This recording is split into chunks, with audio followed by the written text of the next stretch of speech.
देश की सबसे बड़ी वाहन निर्माता कंपनी मारुति सुजुकी अपनी मूल कंपनी सुजुकी मोटर कॉर्पोरेशन के साथ मिलकर एक ऐसा इलेक्ट्रिक वाहन बनाने की तैयारी कर रही है जो उड़ सके। इस फ्लाइंग इलेक्ट्रिक कार से घर की छत से उड़ान भरना और लैंड करवाना दोनों ही संभव कराया जा सकेगा।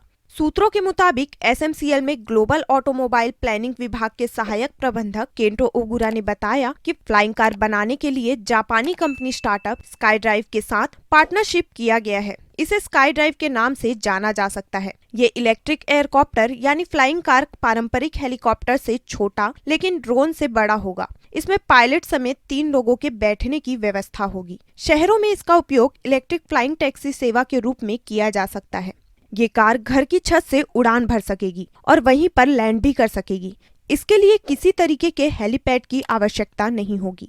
मारुति सुजुकी इस कार को अपने मूल कंपनी सुजुकी मोटर कॉर्पोरेशन के साथ मिलकर विकसित कर रही है।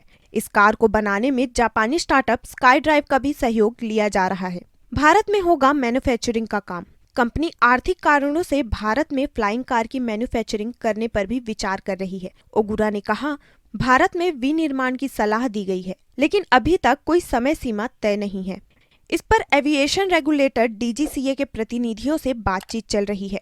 अगर हम मेड इन इंडिया के बैनर के तहत आते हैं तो फ्लाइंग कार निश्चित रूप से यहाँ सस्ती होगी। जापान और अमेरिका में पहले होगी रिलीज।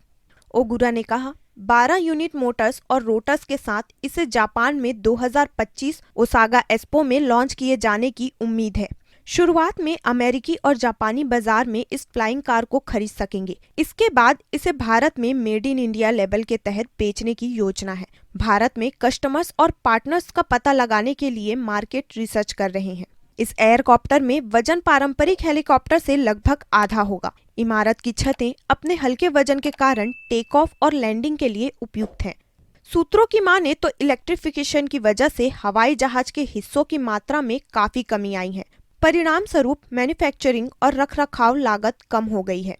ओगुरा के मुताबिक 3 यात्रियों वाले मॉडल की पहली रेंज 15 किलोमीटर होगी। इसके बाद ये दुगनी हो जाएगी, जो 2029 तक 30 किलोमीटर और 2031 तक 40 किलोमीटर तक पहुंच जाएगा।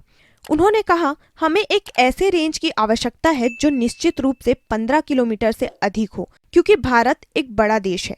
मारुति सुजुकी का मानना है कि ये कार भविष्य में परिवहन का एक महत्वपूर्ण साधन बन सकती है। ये कार लोगों को शहरों में जाम से बचने में मदद करेगी और यात्रा के समय को कम करेगी। ये निश्चित रूप से एक रोमांचक विकास है और ये देखना दिलचस्प होगा कि ये कार भविष्य में परिवहन को कैसे बदलती है।